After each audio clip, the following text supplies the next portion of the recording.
பெண்கள் உலகக்கோப்பை செஸ் போட்டியில் மகுடம் யாருக்கு என்ற பெரும் எதிர்பார்ப்பை ரசிகர்கள் மத்தியில் ஏற்படுத்தியுள்ள இறுதிப் போட்டியில் இந்திய வீராங்கனைகள் கோனேரு ஹம்பி, திவ்யா தேஷ்முக் பலப்பரட்சை நடத்தவுள்ள நிலையில் இறுதிப் போட்டி தொடங்கியுள்ளது. இதுகுறித்த கூடுதல் விவரங்களோடு செய்தியாளர் முத்து செய்தி அரங்கில் இருந்து நேரலையில் இணைகிறார். அவரிடம் விவரங்களை கேட்டு பெறலாம். முத்து, இது தொடர்பான விவரம் என்ன? பதிவு பண்ணுங்க. வணக்கம். அதாவது ஃபிடே மகளிர் உலகக்கோப்பை செஸ் போட்டி மிகப்பெரிய ஒரு எதிர்பார்ப்பை ஏற்படுத்தியிருக்கக்கூடிய சூழலில் இந்த இறுதி யுத்தம் என்பது தற்பொழுது துவங்கியிருக்கிறது. மிகப்பெரிய எதிர்பார்ப்பு என்பது ரசிகர்கள் மத்தியில் ஏற்படுத்தியிருப்பதற்கான காரணம், இந்த இறுதிப் போட்டியில் 2 இந்திய வீராங்கனைகள் தான் மோதிக்கொள்கிறார் என்பது மிகப்பெரிய ஒரு சுவாரஸ்யமான எதிர்பார்ப்பாக இருக்கிறது. யார் வெற்றி பெறப் போகிறார், யார் வெற்றி பெற்றாலும் ஏறக்குறைய இந்தியாவுக்கு சாம்பியன் பட்டம் உறுதி என்பதில் எந்த ஒரு மாற்று கருத்தும் இல்லை.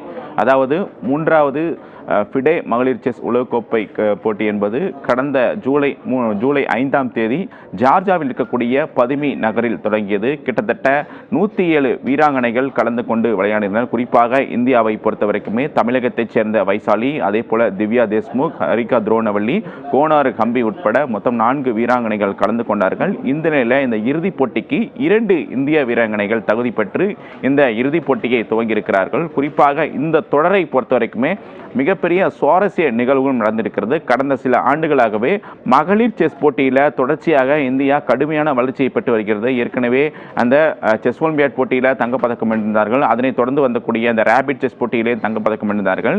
இந்த நிலையில் தொடர்ச்சியாக செஸ் போட்டியை பொறுத்த வரைக்குமே இந்தியா தொடர்ந்து வளர்ச்சியை பெற்று வரக்கூடிய சூழ்நிலையில் இந்த உலகக்கோப்பை செஸ் தொடரில் பல சாதனைகளும் இந்திய வீராங்கனைகள் படைத்திருக்கிறார்கள் என்பதில் எந்த ஒரு மாற்று கருத்தும் இல்லை.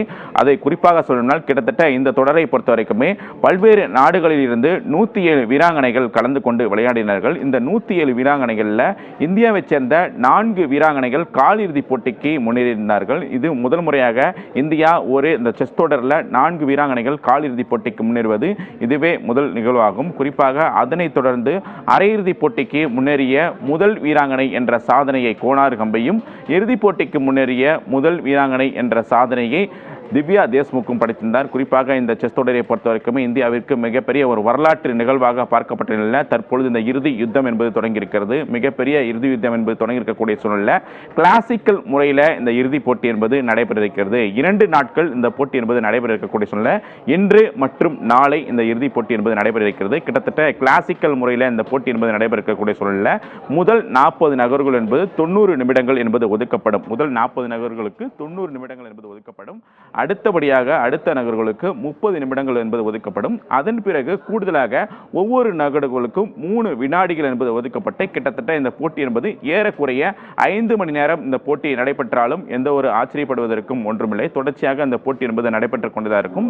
மொத்தம் 2 போட்டிகள் இன்று மற்றும் நாளை இந்த 2 போட்டிகள் நடைபெறும். இந்த 2 போட்டியில் 2-0 என்ற கணக்கில் யார் வெற்றி பெறுகிறோம் அல்லது 1.5 அல்ல 0.5 அப்படின்ற கணக்கில் வெற்றி பெறுபவர்கள் இந்த கோப்பையை கைப்பற்றுவார்கள், அதாவது உலக சாம்பியன் பட்டத்தை பெறுவார்கள் என்ற ஒரு விதிமுறையின் கீழ் இந்த போட்டி என்பது தொடங்கி இருக்கிறது. இந்த நிலையில் தான் கிளாசிக்கல் முறையில் இந்த போட்டிகள் தொடங்கி பெற்றாலும் இன்று மற்றும் நாளை இந்த போட்டி தொடர் என்பது கிளாசிக்கல் முறையில் நடைபெறும். இந்த 2 நாட்களுமே எந்த ஒரு முடிவும் எட்டப்படாமல் இருந்தால் போட்டி டிராவில் முடிந்தால் 3வது நாட்களாக திங்கட்கிழமையும் இந்த போட்டி என்பது இருக்கும். கிட்டத்தட்ட 28ஆம் தேதி இந்த போட்டி என்பது நடைபெறும். இந்த 28ஆம் தேதி நடைபெற இருக்கக்கூடிய இந்த போட்டியில் டை பிரேக்கர் முறை என்பது கடைபிடிக்கப்படும். டை பிரேக்கர் முறையை பொறுத்த வரைக்குமே கிரிக்கெட் போட்டியில் சூப்பர் ஓவர் எப்படி கடைபிடிக்கிறார்களோ அதே போல செஸ் போட்டியை பொறுத்த வரைக்குமே டை பிரேக்கர் முறை என்பது கடைபிடிக்கப்படும்.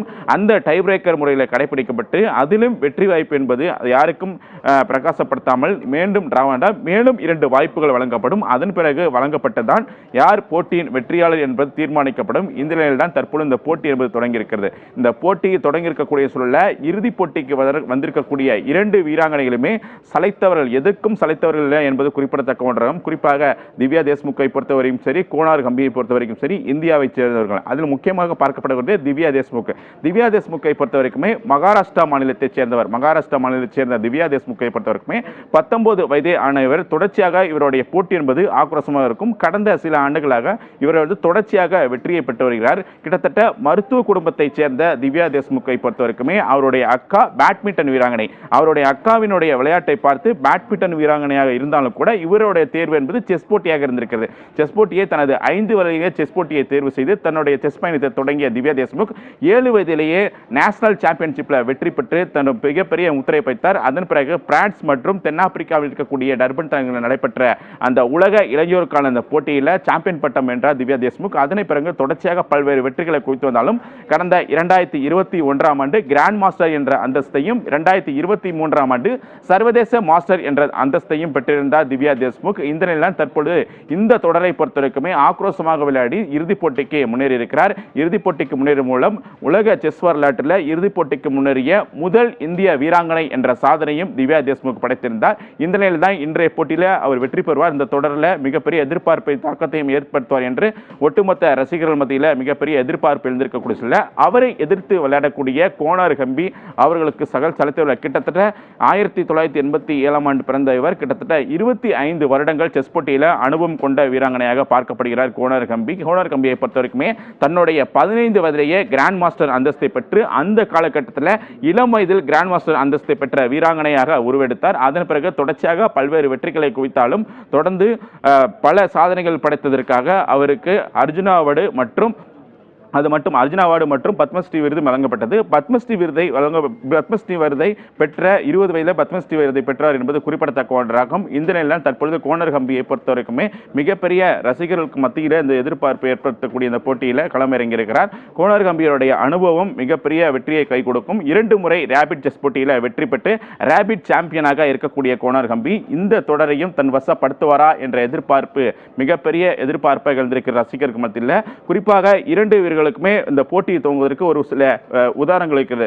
திவ்யா தேஷ்முக்கை பொறுத்தவரைக்குமே வெள்ளை நிற காய்களுடன் தன்னுடைய போட்டியை துவங்க இருக்கிறார். கோனார் ஹம்பியை பொறுத்தவரைக்குமே கருப்பு நிற காய்களுடன் தன்னுடைய போட்டியை துவங்கியிருந்தாலும் கூட கோனார் ஹம்பியை பொறுத்தவரைக்குமே அவருடைய ஆட்டத்தை ஆரம்பிக்கும் பொழுது பொறுமையாக ஆரம்பிப்பார். அதே நேரத்தில் திவ்யா தேஷ்முக்கை பொறுத்தவரைக்குமே ஆக்ரோஷமாக ஆரம்பித்து காய்களை நகர்த்துவதில் வல்லவராக பார்க்கப்படக்கூடிய இந்த சூழலில் 2 பேருக்குமே மிகப்பெரிய ஒரு சுவாரஸ்ய நிகழ்வுகள் இருந்தாலும் போட்டியில் ஆக்ரோஷம் இருப்பதில் எந்த ஒரு மாற்று கருத்தும் இல்லை. குறிப்பாக நேற்று கூட கோனார் ஹம்பி ஒரு சில பேட்டிகளை அளித்திருந்தார். அதில் இந்த போட்டியில் பங்கேற்கக்கூடியது இந்தியர்கள் என்பதால் வெற்றி வாய்ப்பு என்பது இந்தியாவுக்கு பிரகாசமாக இருக்கிறது. அதனால் யார் வெற்றி பெற்றாலும் எந்த ஒரு கவலை இல்லை, மகிழ்ச்சி. அதே நேரத்தில் போட்டியில் விறுவிறுப்புக்கு பஞ்சம் இருக்காது. வெற்றி என்பது அவர் எளிதில் கடத்திவிடாது.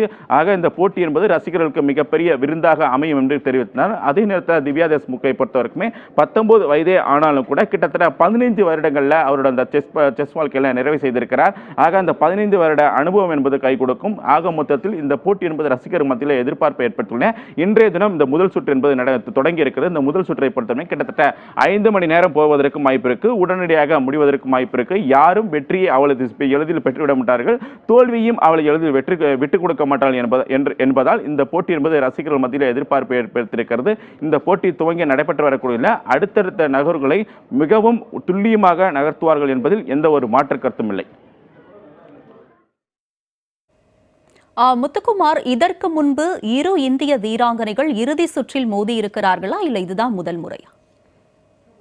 இல்லை, தற்பொழுது இந்த 3வது முறையாக இந்த மகளிர் செஸ் உலகக்கோப்பை போட்டி என்பது நடைபெற்று வருகிறது. இந்த செஸ் வரலாற்றை மகளிர் செஸ் உலகக்கோப்பை வரலாற்றை பொறுத்த வரைக்குமே ஒரு வீராங்கனை இறுதிப் போட்டிக்கு முன்னேறுவது இதுவே முதல் முறையாகும். அதாவது அரையிறுதிப் போட்டிக்கு முன்னேறுவதே இதுவே முதல் முறையாக பார்க்கப்படக்கூடிய சூழலில் தற்பொழுது 2 இந்திய வீராங்கனைகள் அரையிறுதிப் போட்டிக்கு முன்னேறியிருக்கிறார்கள்.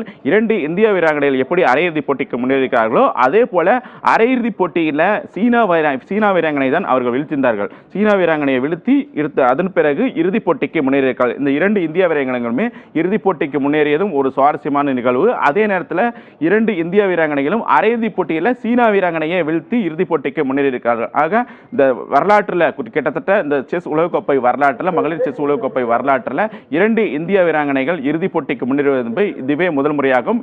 இது மிகப்பெரிய ஒரு வரலாற்று சாதனையாக பார்க்கப்படுகிறது. ஏனென்று கேட்டால் இந்த தொடரை பொறுத்தவரைக்குமே 4 இந்திய வீராங்கனைகள் தொடர்ச்சியாக சாதனை படைத்தவர்கள் ஏற்கனவே குறிப்பிட்டிருந்தன. அந்த வகையில் பார்க்கும் பொழுது முதன்முறையாக இந்த செஸ் உலகக்கோப்பை வரலாற்றில் 4 இந்திய வீராங்கனைகள் காலிறுதிக்கு போட்டிக்கு முன்னேறுவது இதுவே முதல் முறையாகும். அது ஒரு சாதனை நிகழ்வாக இருந்தது. அதன் பிறகு 2 இந்திய வீராங்கனைகள் அரையிறுதி போட்டிக்கு முன்னேறுவது அது ஒரு சாதனை நிகழ்வாக இருந்துச்சு. அதுவும் நிறைவு பெற்றது. அதனைத் தொடர்ந்து தற்பொழுது 2 இந்திய வீராங்கனைகள் இறுதிப் போட்டிக்கு முன்னேறியிருக்காங்க.